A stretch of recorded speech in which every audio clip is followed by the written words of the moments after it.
Hi there, I'm Katz, a sophomore VMA student here at Emerson. I've worked on numerous productions, starting out as a gaffer, AC, and as of late, have been working here as a cinematographer.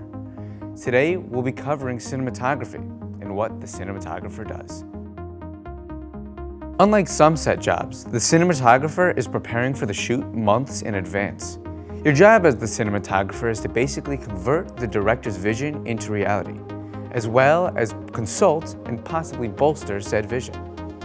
Here at Emerson, things work a little bit differently than a professional role. Film is one massive collaboration. So early on, you'll have meetings with the director, producers, and oftentimes the production designer. These meetings are to make sure you are all on the same page in terms of the look and feel that we want the film to have.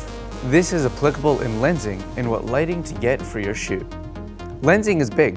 A basic spherical lens versus an anamorphic lens versus a Lomo versus a Panchro all convey a different mood. The opinion on which mood they convey. Once the script is locked, the cinematographer will either sit down with the director or work alone on creating a shot list.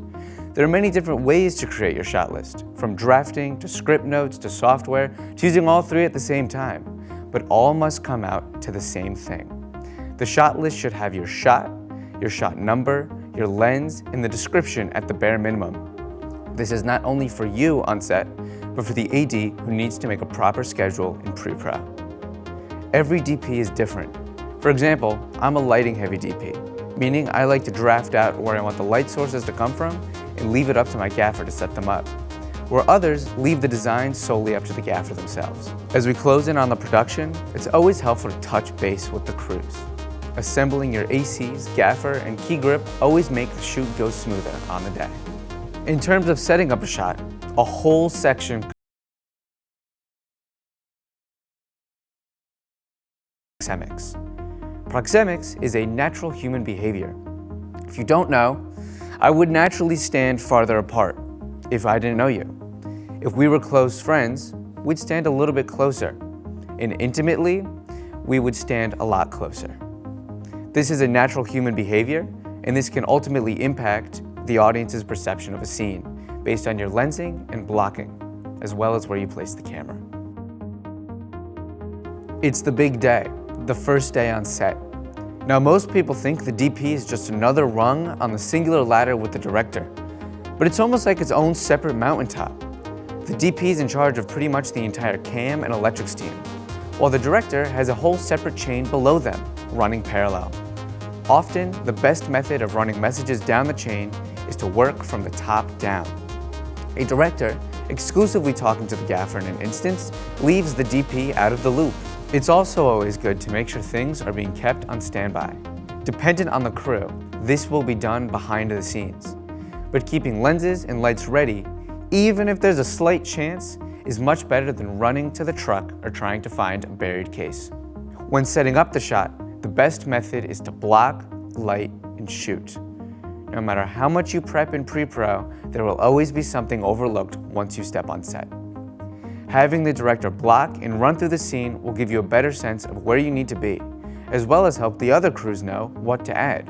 Once the scene is lit with the stand-in, you will always have to dial lights to adjust to the talent's skin complexion. For example, I do a great job of reflecting the light, but with someone with a different complexion, they may absorb more light, or if that's even possible, reflect even more light than this.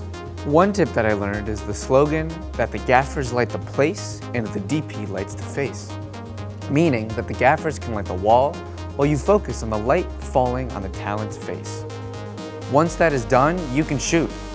Remember, you are primarily lighting for a shot and not the whole scene, so make sure you take the time to light each shot, and this goes a long way.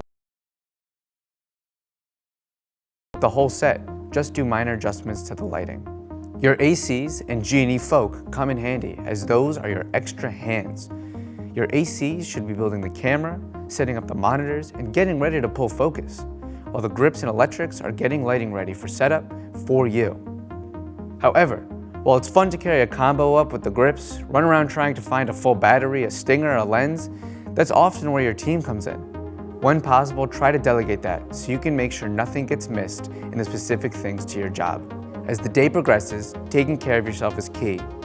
Being a DP, you are not only thinking about this shot, but the next shot, and maybe even tomorrow, and maybe a scene in a week. But as the day drags on, be sure you are staying hydrated, and there's no shame in having a granola bar to keep your brain functioning at full capacity. The best tip that I can give someone who wants to be a cinematographer is just shoot.